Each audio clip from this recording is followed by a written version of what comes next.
जब आप कोई ऐसा वीडियो देख रहे हो जो आपको बहुत अच्छा लगता हो, उसके बीच में ब्रेक। अभी डाउनलोड करें तक ऐप।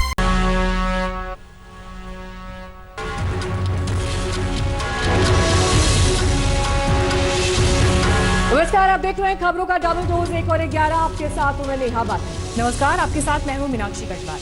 और हर रोज की तरह कोरोना के ताजे आंकड़े के साथ हम शुरुआत करेंगे बुलेटिन की, लेकिन आपको ये बताना बेहद जरूरी है कि रोजाना 5000 से ज्यादा नए मामले सामने आ रहे हैं और ये लगातार चिंता का विषय बना हुआ है। आपको कोरोना को लेकर हम पूरा अपडेट तो देंगे ही, लेकिन ये भी बताएंगे कि इस बीच ट्रेन सेवा शुरू हो रही है।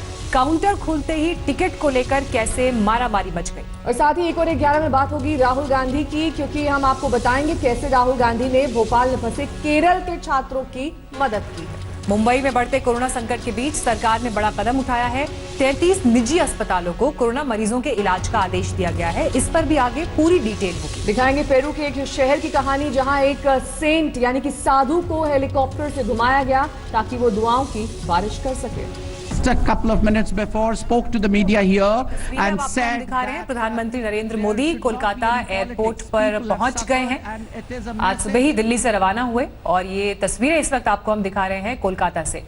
ममता बनर्जी राज्य के मुख्यमंत्री भी एयरपोर्ट पर मौजूद हैं प्रधानमंत्री के साथ। यहां से आगे वो बढ़ेंगी और प्रभावित इलाके जो है पश्चिम बंगाल के, जहां पर जबरदस्त नुकसान हुआ है, हवाई दौरा उन क्षेत्रों का किया जाएगा। लेकिन हवाई सर्वेक्षण से पहले मीटिंग्स का दौर चलेगा। उसमें समीक्षा की जाएगी कि राज्य को कितना नुकसान हुआ है, केंद्र से आर्थिक पैकेज कितना मिलेगा, इन तमाम बातों पर चर्चा की जाएगी। लेकिन इस बीच ये देखिए, हेलीकॉप्टर में सवार होते प्रधानमंत्री नरेंद्र मोदी 83 दिन बाद पहली बार प्रधानमंत्री दिल्ली से बाहर निकले हैं। आखिरी दौरा उनका 29 फरवरी को था, लेकिन ये जो चक्रवाती तूफान अम्फन आया है, जिसने भीषण तबाही पश्चिम बंगाल और ओडिशा के कई इलाकों में मचाई। इसमें देखिए, पश्चिम बंगाल की मुख्यमंत्री ममता बनर्जी और पीएम नरेंद्र मोदी एक ही हेलीकॉप्टर में सवार होकर अब हवाई सर्वेक्षण के लिए तैयार।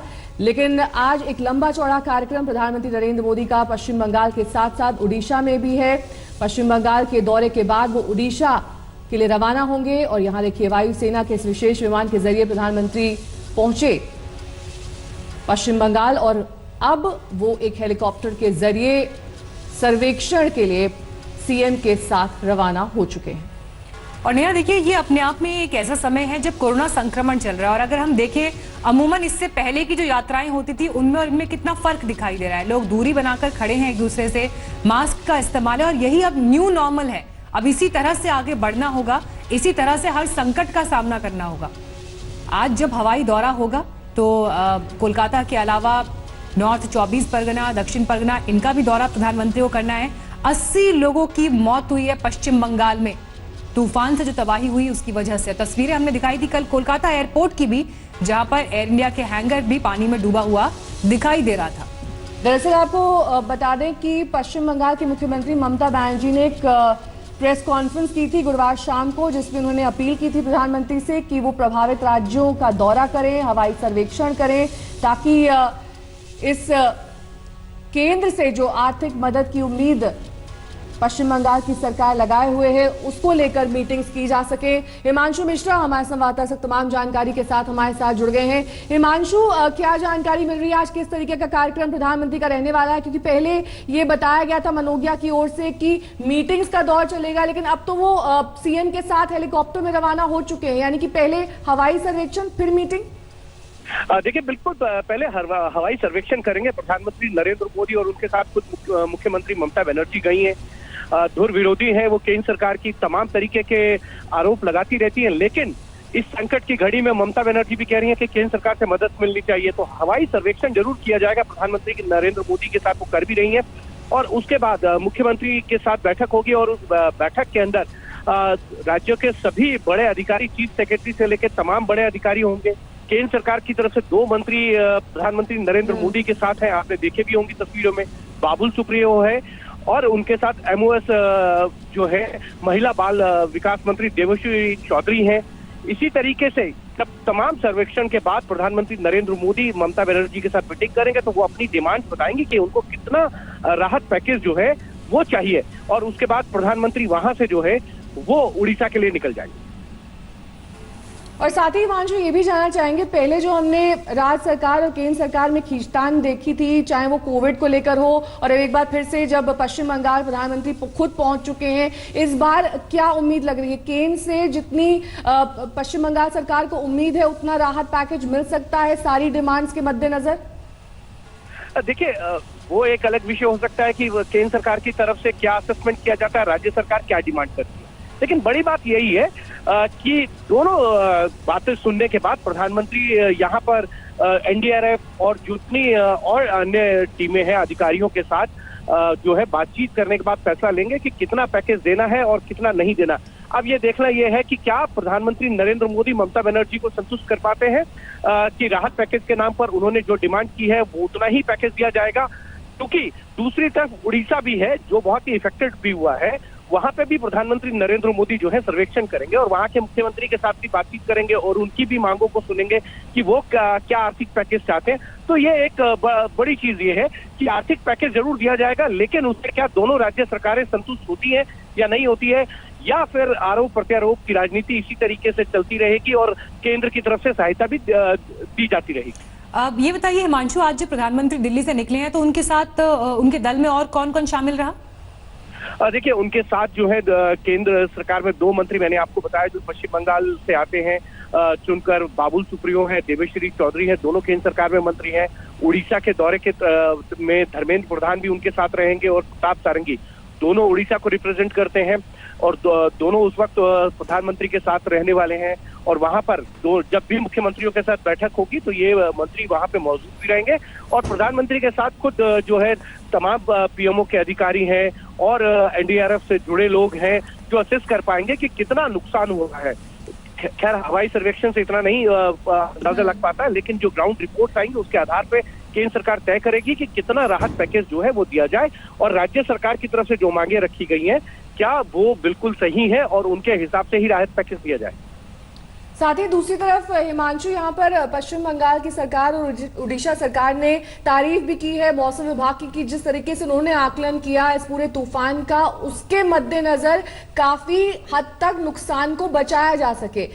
ऐसे में जो तबाही भी हुई है वो ज्यादातर पेड़ गिरने से और जो तटीय इलाकों में जहां पर लोग इवैक्यूएट नहीं किए जा सके थे वहां पर हुई है। आज जो हवाई सर्वेक्षण होगा जाहिर तौर पर वो काफी इस चीज में मददगार होता है कि आकलन किया जा सके कि कहां तक तबाही और ऐसे में उसी हिसाब से राहत पैकेज का ऐलान किया जाए।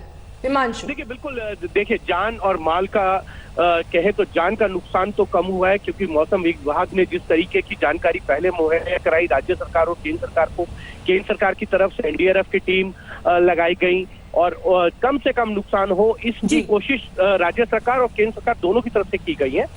जी हिमांशु, आपके पास लौटते हैं क्योंकि आप देखिए तबाही का ही आप जिक्र कर रहे थे, तो हमने एक रिपोर्ट तैयार की है कि पश्चिम बंगाल उड़ीसा में तूफान की वजह से तबाही का क्या स्तर रहा।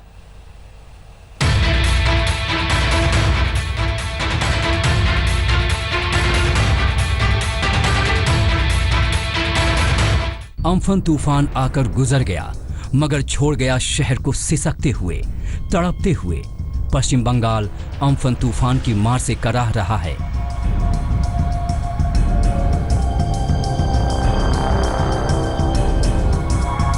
जो प्लेन कभी आकाश की ऊंचाई नापते थे वो पानी में तैर रहे हैं। कोलकाता एयरपोर्ट मानो किसी तालाब में तब्दील हो गया है। एयरपोर्ट की ओर जाने वाले रास्तों पर बर्बादी बिखरी हुई है। कोलकाता में बड़े बड़े दरख्त जड़ से उखड़कर धराशायी हैं। तूफान के आने के पहले तक कलकत्ता क्लब खूबसूरत दिखता था, मगर तूफान आने के बाद यहाँ लगे सारे पेड़ धराशायी हुए और ये बदरंग हो गया। सैकड़ों की तादाद में पेड़ सड़कों पर पड़े हैं, रास्ते बंद हैं। पेड़ों को काटकर रास्ता खोलने की कोशिश में जुटे हैं एनडीआरएफ के जवान। कोई पेड़ किसी दुकान पर गिरा है, कोई किसी के मकान पर गिरा है, कोई पेड़ गरीबों के अरमान पर गिरा है और कोई किसी की जान पर गिरा है।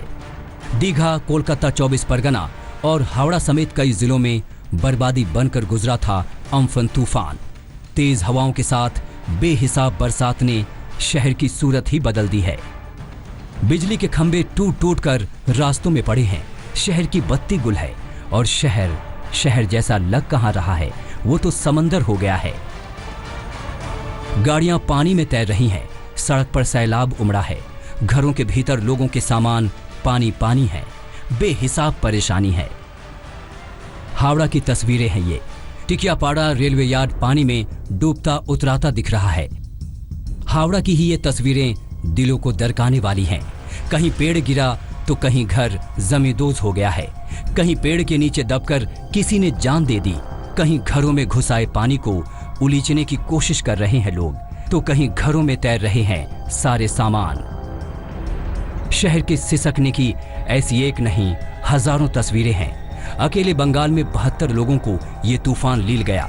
मुख्यमंत्री ममता बनर्जी ने मृतकों के परिवार को 2 लाख की मदद का ऐलान किया है। 57 আর 15 72 72 জন নানাভাবে কাজ পড়ে বা বিদ্যুতের তার পড়ে বা কোনোভাবে মারা গেছেন বাড়ি পড়ে, তাদের পরিবারগুলোকে সমবেদনা জানাবার আমাদের কোনো ভাষা নেই। दुर्योग तो दुर्योगी। मृतकों के परिवार की मदद से उन्हें कुछ राहत जरूर मिल जाएगी, लेकिन जिस तरह से अम्फन आया और तेज हवाओं ने कोरोना के इस संकट काल में बंगाल में बर्बादी मचाई, वो दर्दनाक है। कोलकाता से इंद्रजीत कुंडू के साथ मनोज्ञा लोईवाल, दीघा आज तक। तो नुकसान की ये तस्वीरें हमने आपको दिखाई कि किस खतरनाक स्तर पर वहां पर तबाही हुई है। हालांकि अब तूफान के बाद समस्या ये है कि उसके बाद अब इन हालात से कैसे निपटा जाएगा, और तस्वीरें भी इस बीच आपको हम लगातार दिखा रहे हैं। प्रधानमंत्री नरेंद्र मोदी कोलकाता पहुंच चुके हैं और यहाँ पर मुख्यमंत्री ममता बनर्जी के साथ वो हवाई दौरा करने वाले हैं। उनके साथ बाबुल सुप्रियो मौजूद हैं, यानी केंद्र में जो 2 मंत्री रिप्रेजेंट करते हैं बंगाल को, वो उनके साथ मौजूद है। और इसके बाद आकलन होगा नुकसान का, और फिर आगे किस तरह की मदद केंद्र के जरिए राज्य को पहुंचाई जा सकती है, इस पर विचार होगा। ग्राफिक्स के जरिए हम आपको दरअसल दिखा भी रहे हैं कि कहां पर कितनी मौतें हुई हैं। उत्तर 24 परगना में 17, हावड़ा में 7 और कोलकाता में 15 मौतें। वहीं दक्षिण 24 परगना में 18, पूर्वी मिदनापुर में 6, हुगली में 2 और नंदिया में 6 मौतें हुई हैं। तो कुल मिलाकर 80 मौतों का आकलन किया गया है यहाँ पर, लेकिन ये तबाही काफ़ी ज़्यादा भीषण है और यही वजह है कि प्रधानमंत्री नरेंद्र मोदी आज पश्चिम बंगाल और ओडिशा के दौरे पर हैं। चक्रवाती तूफान अम्फान, जिसे ये कहा जा रहा है कि कई सालों बाद पश्चिम बंगाल ने इस तरह की तूफान से भीषण तबाही देखी है, क्योंकि पिछले साल भी जब फोनी नाम का तूफान मीनाक्षी आया था तब भी इतनी ज़्यादा तबाही नहीं हुई थी, क्योंकि ये तूफान बताया जा रहा है कि इसकी स्पीड बहुत ज्यादा थी। लगभग 150 से 200 किलोमीटर प्रति घंटे की रफ्तार से ये तूफान पश्चिम बंगाल और ओडिशा के तटवर्तीय इलाकों से टकराया है। और इस वक्त और जानकारी के साथ मनोज्ञा लोईवाल हमारे साथ जुड़ गई हैं। मनोज्ञा, आप खुद दीघा में मौजूद थी और आपने पल पल की वो तस्वीर देखी है कि तूफान किस स्तर पर तबाही लेकर आया। आज जब प्रधानमंत्री और मुख्यमंत्री हवाई सर्वे करने वाले हैं, मनोज्ञा आप तक आवाज पहुंच रही है? चलिए मनोज्ञा से हम संपर्क करेंगे, लेकिन इस बीच आपको हम तस्वीरें भी दिखा रहे हैं।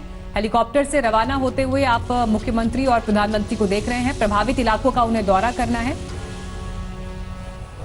कोरोना संकट में सुस्त पड़ चुकी अर्थव्यवस्था को रफ्तार देने के इरादे से रिजर्व बैंक ऑफ इंडिया ने राहत भरे कदमों का आज ऐलान किया एक प्रेस कॉन्फ्रेंस के जरिए। रिजर्व बैंक ने रेपो रेट में कटौती की ताकि कर्ज सस्ता हो जाए और कारोबार को ताकत मिले। After extensive discussions, the MPC voted unanimously for a reduction in policy repo rate and for maintaining the accommodative stance of monetary policy as long as necessary to revive growth and to mitigate the impact of COVID-19 while ensuring that inflation remains within the target. On the quantum of reduction, the MPC voted with a 5:1 majority to reduce the policy repo rate by 40 basis points, 40 basis points from 4.4% to 4%. Consequently, the MSF rate and the bank rate now stand reduced to 4.25% and reverse repo rate stands reduced to 3.35%. Corona संकट के बीच कांग्रेस अध्यक्ष सोनिया गांधी ने विपक्ष की बैठक बुलाई। Video conferencing के जरिए ये बैठक होगी। बैठक में उद्धव, ममता, स्टालिन और पवार शामिल होंगे, लेकिन आम आदमी पार्टी और समाजवादी पार्टी बैठक से दूर रहेगी। खबरें तो ये भी हैं कि बीएसपी भी इस बैठक में शामिल नहीं होने वाली है। हालांकि आम आदमी पार्टी से न्योता ही नहीं भेजा गया है और साथ ही समाजवादी पार्टी के नेता भी इस बैठक में शामिल नहीं होंगे। मीनाक्षी, कांग्रेस और बीजेपी की जो बस पॉलिटिक्स थी पिछले कई दिनों से चल रही है और अब तक खत्म नहीं हो सकी, क्योंकि मजदूरों के बाद सियासत की सुई अब छात्रों पर जा अटकी है। योगी सरकार ने 36 लाख के बिल पर गहलोत को घेर लिया है। कांग्रेस ने योगी सरकार पर मजदूरों के साथ नाइंसाफी का आरोप जड़ा था, तो बीजेपी ने कोटा से छात्रों को लाने का अकाउंट खोल दिया। हालांकि यूपी सरकार ने साफ कर दिया है कि उसने 94 बसों का 36 लाख का किराया दे दिया है, लेकिन सियासत इस पर अब भी जारी है। बस वाली सियासत थमने का नाम नहीं ले रही। यूपी की बीजेपी सरकार और राजस्थान की कांग्रेस सरकार के बीच विवाद का नया अध्याय खुल गया है। राजस्थान ने यूपी को 36,36,664 रुपए के बिल के भुगतान की याद दिलाई है। मामला कोटा में फंसे यूपी के छात्रों को वापस भेजने में हुए खर्च का है। उसके बाद 27 अप्रैल को एक लेटर आता है जो हमारे पास है, मैंने आपको उपलब्ध करा दिया है और मैंने वो लेटर की कॉपी भी डाल दी है। जब बीजेपी के लोगों ने इस तरह की छोटी राजनीति की, तो वो जब लेटर आता है तो उसका 27 अप्रैल को एक लेटर और आता है कि आपने जो हमारे बच्चों को यहाँ भेजा था और जिन गाड़ियों में डीजल डलवाया था राज्य पथ परिवहन, कौन लिखता है? उत्तर प्रदेश राज्य परिवहन निगम, जिसमें बीच में सरकार कहीं नहीं आ रही, ना उत्तर प्रदेश ना राजस्थान से, दोनों तरफ के बोर्ड। आप हमारे को बिल बनाकर भेज दीजिए, क्योंकि हम जो झांसी और आगरा बच्चे आए थे उनका बिल पेमेंट करना चाहते हैं। उसको देखिए, आप सुनिए, और हमने बिल भेज दिया, उन्होंने पेमेंट भेज दिया। बरेली जाने वाले बच्चे 10-11 नंबर बस में बैठे। वैसे तो योगी सरकार ने सैकड़ों बसें कोटा भेजी थीं, लेकिन कुछ बसें कम पड़ गईं और सभी बसों में राजस्थान परिवहन निगम ने डीजल भी भरवाया था। अशोक गहलोत इसका सारा खर्च योगी सरकार से वसूलना चाहते हैं। सवाल सिर्फ पैसे का होता तो शायद ज्यादा तनातनी नहीं होती, लेकिन ये मसला सियासत का बन गया है। कांग्रेस कर रही है बात, सेवा की कर रही है, पैसे वसूल रही है, इससे ये तो नोटंकी हुई ना। इस नोटंकी से बचना चाहिए। सवाल ये है, सवाल ये खड़ा हो रहा है कि इस तरह की नोटंकी आखिर क्यों? आप पैसा ले रहे तो कहिए कि हम पैसा लेकर भेज रहे हैं, और अगर सेवा मन में इतनी थी तो आप विद्यार्थियों को सेवा से छोड़ सकते थे, आप बिना पैसे के छोड़ सकते थे। विद्यार्थी तो हिंदुस्तान के ही हैं, चाहे वो उत्तर प्रदेश को हो चाहे राजस्थान के हो।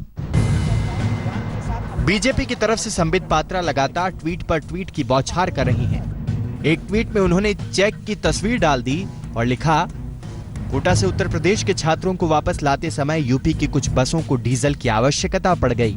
दया छोड़िए, आधी रात को दफ्तर खुलवाकर प्रियंका वाड्रा की राजस्थान सरकार ने यूपी सरकार से पहले 19 लाख रुपए लिए और उसके बाद बसों को रवाना होने दिया। वाह रे मदद। बीजेपी के हमले का कांग्रेस की तरफ से भी जवाब आया। राजस्थान सरकार ने यूपी के परिवहन मंत्री की वो चिट्ठी भी मीडिया में जारी कर दी जिसमें राजस्थान सरकार से खर्च का ब्यौरा मांगा गया था। राजस्थान के परिवहन मंत्री का कहना है कि बीजेपी झूठ फैला रही है, जबकि सच तो यह है कि उत्तर प्रदेश सरकार ने चिट्ठी लिखकर कहा था कि हम पैसे देंगे, और उसके बाद दूसरी भी चिट्ठी लिखी थी कि आपका कितना बिल होता है, हम पैसा देना चाहते हैं, आप बिल भेजें। दरअसल सारा फसाद यूपी से बैरंग लौटी कांग्रेस की बसों को लेकर है और इसमें मोहरा बनाया जा रहा है कोटा मामले को। जयपुर से शरद कुमार और लखनऊ से कुमार अभिषेक के साथ आज तक ब्यूरो। देश की लाइफलाइन अब रफ्तार पकड़ने को तैयार है। 1 जून से 100 ट्रेन उतारी जाएंगी पटरी पर, और इसके लिए आज जैसे ही काउंटर खोले गए 1.5 घंटे में 2000 टिकट बिक गए। लॉकडाउन में काफी लोग जहां थे वो वहीं फंसे रह गए। अब रेलवे की रफ्तार बढ़ने से उन्हें राहत मिली है। गाड़ी बुला रही है। कोरोना संकट के बीच जिंदगी का समय धीरे धीरे रफ्तार पकड़ रहा है। ट्रेन पटरियों पर दौड़ने जा रही है। मुसाफिरों को मंजिलों तक पहुंचाने का सिलसिला शुरू होने वाला है। 200 नॉन एसी ट्रेन की सूची कल जारी कर दी गई है। उसकी बुकिंग आज सुबह 10 बजे से प्रोग्रेसिवली बढ़ाते जा रहे हैं। अब लगभग 75 ट्रेनों की बुकिंग शुरू हो गई है और ट्रेनें जोड़ते जाएंगे। जो नॉर्थ की तरफ जाती है, नॉर्थ ईस्ट की तरफ जाती है, पश्चिम बंगाल, उड़ीसा, और वहां से गुजरते हुए आगे नॉर्थ ईस्ट में जाती है, उन ट्रेनों की बुकिंग हमने शुरू नहीं की है, क्योंकि हम चाहते हैं कि वहां थोड़ी स्थिति सामान्य हो जाए। रेलवे ने आज से 1,70,000 कॉमन सर्विस सेंटर पर टिकटों की बिक्री शुरू कर दी है। जल्द ही स्टेशनों पर भी टिकटों की बिक्री शुरू हो जाएगी। यानी रेलवे धीरे धीरे ट्रेन सेवा की बहाली करने के रास्ते पर आगे बढ़ रहा है। 1 जून से रेलवे 100 जोड़ी ट्रेनें चला रहा है, उसके मद्देनजर अब रिजर्वेशन काउंटर जो हैं वो आज से खुल गए हैं। सुबह से ही लोग जो हैं वो रिजर्वेशन काउंटर पर आ गए थे। आप देख सकते हैं लंबी लाइन जो है ये वो तमाम लोग हैं जो अपने टिकटों को बुकिंग के लिए यहाँ पर पहुंचे हुए हैं। रेलवे ने 1 जून से ट्रेनों की आवाजाही का मेगा प्लान तैयार किया है। 1 जून से 100 जोड़ी ट्रेनों की आवाजाही शुरू होगी। नई दिल्ली स्टेशन से 17 जोड़ी ट्रेन, निजामुद्दीन स्टेशन से 9 जोड़ी ट्रेन, आनंद विहार स्टेशन से 5 जोड़ी ट्रेन, पुरानी दिल्ली स्टेशन से 2 जोड़ी ट्रेन, सराय रोहिला स्टेशन से 1 जोड़ी ट्रेन, लखनऊ जंक्शन स्टेशन से 15 जोड़ी ट्रेन। इस तरह देश के कई शहरों से ट्रेनों के परिचालन की तैयारी कर ली गई है। ट्रेन सेवा को लेकर लोगों में इतना जोश है कि बुकिंग शुरू होने के 2 घंटे के भीतर करीब 1.5 लाख टिकटों की बिक्री हो गई। दिल्ली में मिलन शर्मा के साथ आज तक ब्यूरो। देश में कोरोना के मामले तेजी से बढ़ रहे हैं और 24 घंटे में 6000 से ज्यादा कोरोना के केसेस सामने आए हैं। महाराष्ट्र और अगर मुंबई की स्पेसिफिकली बात करें तो सबसे ज्यादा प्रभावित हिस्से ये इस वक्त देश के। महाराष्ट्र में आंकड़ा 41,000 के पार जा चुका है। 48,000 से ज्यादा लोग हालांकि स्वस्थ भी हुए हैं, लेकिन महाराष्ट्र का आंकड़ा आप देखें तो सबसे ज्यादा प्रभावित 41,642 पॉजिटिव केस, 11,726 ठीक भी हुए हैं, लेकिन 1400 से ज्यादा लोगों की मौत हुई है। तमिलनाडु की स्थिति आप देख रहे हैं, 13,967 पॉजिटिव केस, 94 लोगों की जान गई है। वहीं गुजरात की तस्वीर देखिए, 12,905 कुल केस, 773 लोगों की गुजरात में मौत हुई है, 5,000 से ज्यादा लोग स्वस्थ भी हुए हैं। और ये देश की राजधानी दिल्ली की तस्वीर, 11,659 केसेस, 194 लोगों की मौत हुई है, 5,000 से ज्यादा लोग स्वस्थ भी हुए हैं।